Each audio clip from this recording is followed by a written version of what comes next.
All right, so what's going on, everybody? My name is Matt. I'm a photographer living in Hawaii, and in this video, we're going to take a deeper dive into JOBY slash Aquatech's housing here for iPhone and Samsung phones.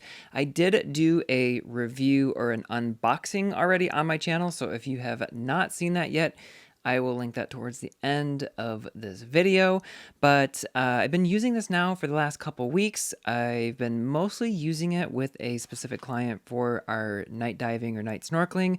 So I want to make it very clear though that this video is not about reviewing the quality of the content that you're able to get from this. This video is more about the actual housing itself and some of the accessories. So just to understand that it's going to be me talking more rather than just showing a bunch of pretty B-roll of stuff, but I do want to go over a few different things. So first things first, I wanted to show you that this here is my phone. It's located inside the water housing. There are these red bumpers that you see all along here, and which you can reconfigure depending on the phone that you're using. So these are right here and right here are the different spaces that you can put bumpers. They do come in different sizes. So if you have a Samsung phone or an iPhone of different sizes, this housing is good for either one of those. They do come with a little bag with just different size bumpers. So as you can see on my housing here, I have some smaller ones and some larger ones, like the ones up the top right over there. And again, you can reconfigure using these like little cubby spots there for the bumpers and whatever fits your phone securely. I did want to show you as well too real quickly. Let me put my phone back in here. That when you put your phone in, so I just put my phone back in here. It is really secure. So as you can see, I'm like shaking this and it's not coming undone. There are no clips or clasps that secure your phone in here, but when you do close the door, it is pretty snug and secure.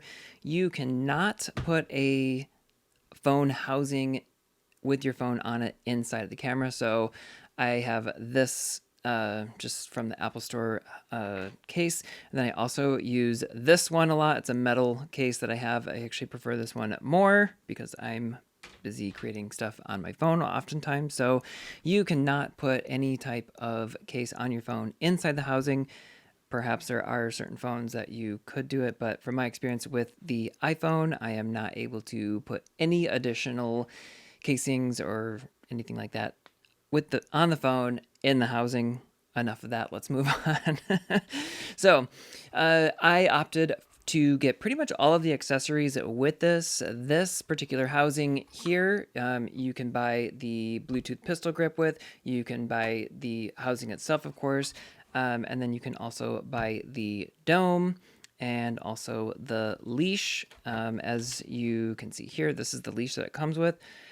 Speaking of the leash, real quick, I did want to touch base on this one more time, that if you are using this in more heavier water scenarios, such as a shore break or perhaps bigger waves, I do not trust the leash whatsoever that it comes with, but I just picked up the I just picked up the Access Go leash, which is right here, and it is way more sturdy and secure compared to the one that it comes with. So I would highly recommend considering getting that one instead of the one that it comes with. So let's take a look now further at the housing and just kind of go over the housing and more details just from the past few weeks that I've been using this. So now that we have the phone in the case here, you can simply turn it over to the side here, and then you'll notice that, oops, where are we?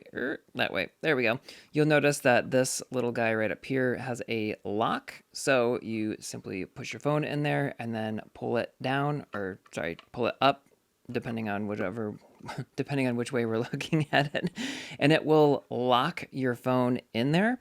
So, sorry, this is a little hard to do without previous experience of doing this or pre-filming. So we're going to close it, and you can hear that it's going to lock. So I know that the phone is in here safely and securely. Now that the phone is in here, it is locked. I always recommend dunking your phone case in the water real quick and pulling it back out just to make sure that you are confident that you are not forgetting to lock it or water can get in. So just be mindful of that. Another really amazing feature that I found about this is that you still basically have full access to your phone back here. So even though the phone is in the case and you can kind of see it's like a little, there's almost like a little like bubble right here with the material in the back, you can still access your phone. So I can still swipe up, it can still ask for my password and everything, and I can still access my phone. So let me plug in my password there. And you still have full ability to swipe and use your phone, which is great. I've had it happen a few times where my camera was just kind of freezing like on my phone. So I would just simply swipe up, close out the camera app, and then relaunch the app when I was in the water. So it wasn't necessary for me to get out of the water, unlock the housing, get the phone out, reboot it or restart it, put it back in, lock it, and then get back in the water. So that was really cool.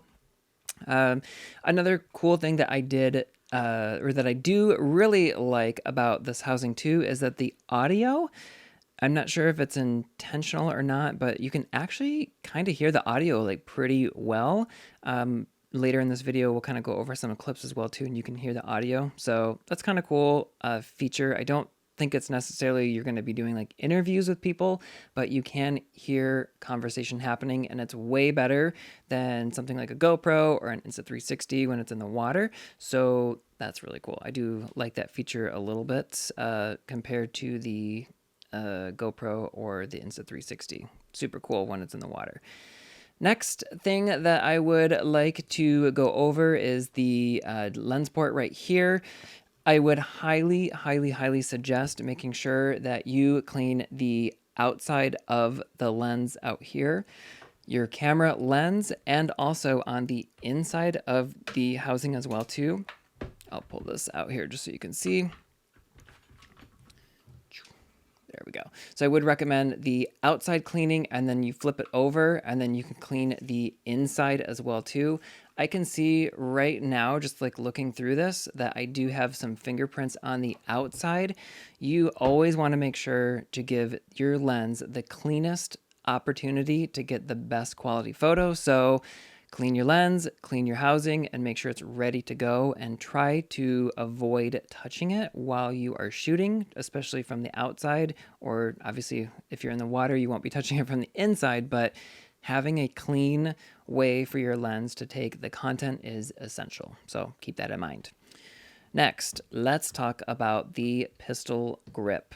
So we have a few different options to take photos. So let me put my phone back in the housing real quick, and we will lock it back.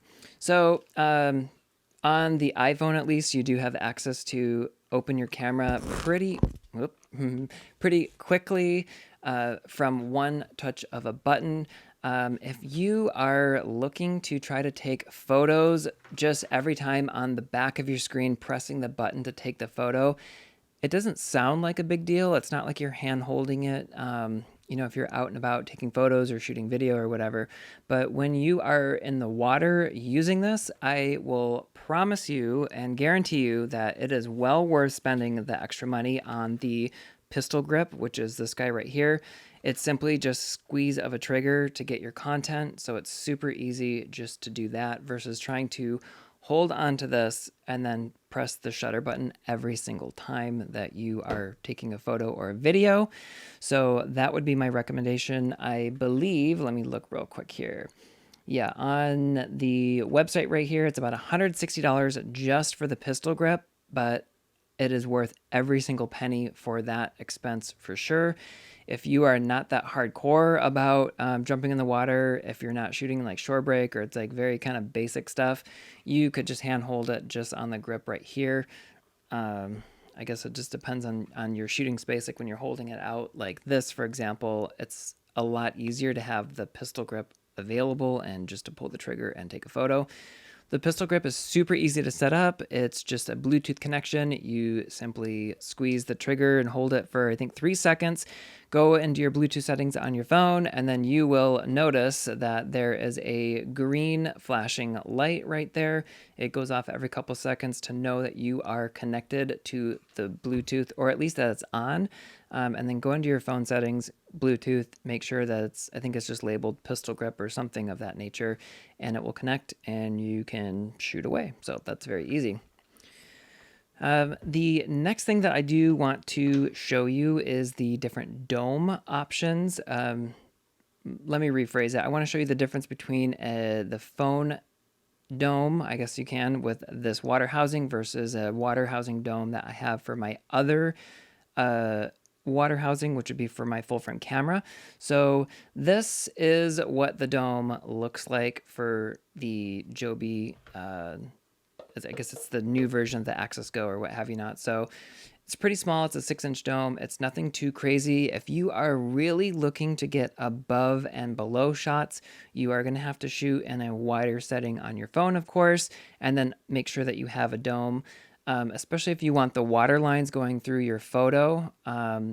So here's an example of photos that I've taken using my actual camera, my full frame camera. And then this is a video example of what I've taken using this dome here, which I purchased separately. I think it's like $200 for just the dome for this particular housing. So you can see the difference between those two. Now let's look at the dome for my actual camera. So this is an Aquatech, it's the PD140 from Aquatech here. So there is a pretty significant size difference in these two. Obviously with the my full frame camera lens, I'm able to displace more water just due to the amount of dome that it kind of moves the water side. So if you are looking for more above and below shots with this particular setup, I will have to say it will be a little bit hard, but you can definitely do it as long as you understand that you do need to be on ultra wide settings and have the dome. You can, in calm water, simply get the water line like in between the lenses, as long as you can see what you're doing to take photos. I have no doubt about that. But if you want a clear definition of the line above and below water, you're going to need the dome. Again, it's $200. And if it's something that you must have, then I don't want to say you must purchase it, but you do need to get the dome. So anyhow, I believe that is about all as far as the housing itself goes. The only other thing I can think of right now would be on the top here. You can put a GoPro mount if you wish. I think that the quality that you're going to get out of this housing with an iPhone or a Samsung phone will actually be significantly better than what you can get on a GoPro. You just need good lighting, of course, to get beautiful subjects that are in full, like not in the shadows or not really dark in appearance. So I think that covers everything there. So I wanted to go over a few images real quick, and let's take a look at the very first thing here. So I wanted to show you the rest of this video is just going to be some kind of quick examples of the night snorkeling that I do. I want to show you the setup and how I get these, because I know that I will get questions about it, but this is my setup here. As you can see, I have 2 lights, plus I have the pistol grip, plus I have a tray as well too, which my housing gets attached to.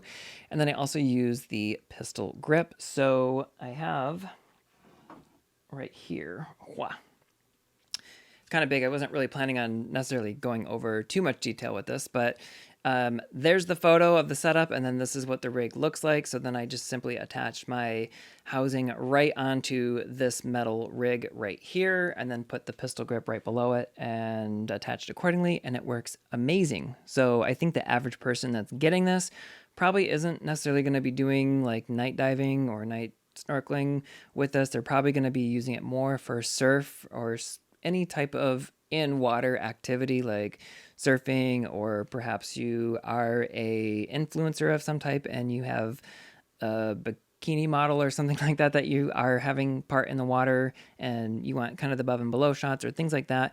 This would also be really amazing setup too if you are doing a once in a lifetime trip, maybe here to Hawaii, and you want to get really great content of snorkeling, or let's say you're doing anything near the water. I have no idea, whatever. We're hiking at a waterfall hike or something like that, and you just want your phone to stay dry.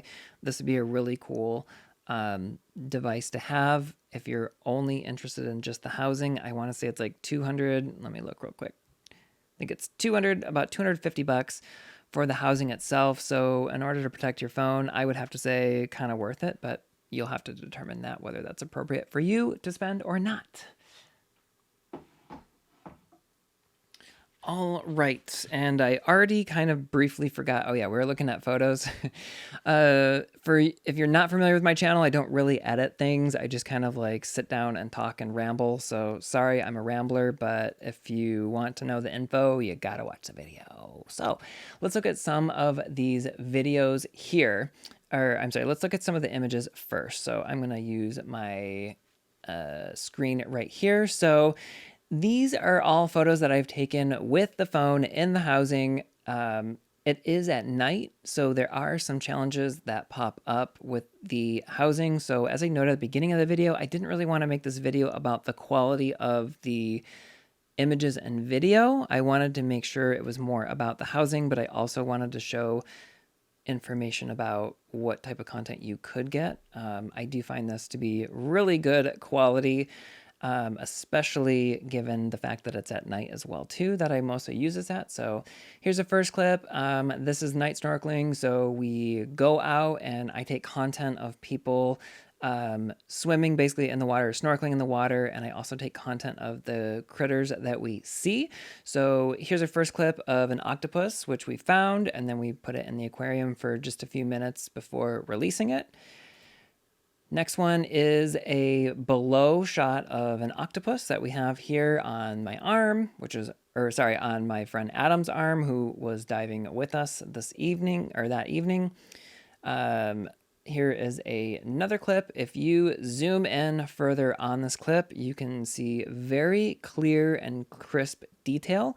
When you are shooting with any water housing, you are absolutely going to encounter some challenges with water spots. It's just the reality of it. I wish every single photo that I take, regardless whether it's with my full frame camera, whether it's with the dome, without a dome, with my phone rig that we're talking about here, you are going to encounter water spots. And we'll take a look at a video here in just a second here. But for those of you interested in selfies, I took the selfie using my camera rig here, simply taking a selfie and calling it a day. So it's great. You know, it's very easy to maneuver on the back of the screen. Like I was saying, you can change the settings on your camera on the back of the phone while you're in the water.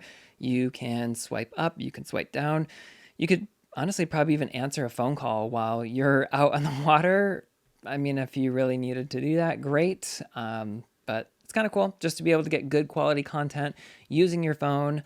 The last one that I wanted to look at here was just another picture of another octopus that we found. Again, we put it in the aquarium so we can observe it and guests can see it as well before we release it back into the ocean. So really cool, good quality. It's just basically the same type of quality that you're going to get when you're using your phone on the land at your kid's soccer game or just taking a photo of your friends or what have you not. So that's really cool. Let's take a look now at just kind of some of the challenges that I found, in particular with the dome. So again, this is the dome here. I do find it and almost understand that you are going to encounter more water spots. And the reason why is that there's just more surface area on the dome that water either needs to release from as soon as you're above the water, or it just becomes kind of spotty. So let's take a look at this video right here. Let me just pull this up real quick and we'll play it real quick. So you can see, I'm going to pause this real quick here on the bottom left-hand corner. You can kind of see the water spots, if you will. And if you observe it, I'll actually go back to the very beginning and play the full thing. So look in the bottom left-hand corner where the hand is. You'll kind of notice that the water spots are there. In another video that I have, you can actually see the water spots kind of like moving as well too. So I know people will comment on this, or if they see it, they don't fully understand the water spots, but it will happen, and it's just something you kind of got to deal with. So next video I want to show you is of an octopus. I do have the dome on using a wider angle camera on, or wider angle lens on my camera phone. So this is cool because you can see above and below water. And I just paused the video real quick, and I just want to show you that even though it's a video and the face is a little blurry here, granted it's just kind of a regular iPhone video, but you can clearly see that with the dome that you're able to get above and below shots. So that's really handy. So we'll play the rest of the video here just so you can kind of see it, but really cool to be able to get above and below shots with the dome. And then let's take a look. Let's do one more here. So this is another example here. We found another octopus. I believe, yes, I am using the dome here. And I did want to point out that in the event that you are shooting in bright lighting conditions, there's two kind of points that I do want to make. If you're not familiar with dome, like using the dome port here, this essentially is like a giant heat box basically. So as light comes in here, it's not able to escape. So if you're shooting during the daytime, always try to keep your housing unit below the water. In theory, the water will be cooler in temperature. So when you are shooting above the water, you can keep your housing down below, and that will prevent the sunlight from coming in and essentially heating it up on the inside here. And you will eventually encounter kind of steam or fog. So there are people that that I've seen make homemade basically contraptions to put in their housing to kind of absorb some of the moisture. I guess there's just all sorts of tricks that people may have, but that's just, it is what it is. So the last video that I want to show you real quick is another night one. This is with the dome, and you can clearly see here the water coming off of the dome. It's just something that you're going to have to adapt to. With the phones, they're pretty smart. They call them smartphones for a reason, but with the cameras, they are always searching for the closest subject, especially with some of the newer phones. So in this particular case, there is water spots coming down the front of the dome, and I can see in this video here, and I understand that the camera is saying, hey, I see an object that's actually really close to me. I'm going to focus in on that. So if you've ever noticed that before with your phone videos or photos, that it tends to grab the subject closest to you. I know there's various settings that you can change in there to adjust that, but I like the settings like how I have them. Accordingly, you're just going to have to adapt to certain scenarios that come up like this. So I really hope this information has been helpful in regards to the water housing. I know a lot of people will want this for most likely surf or surf-related subjects.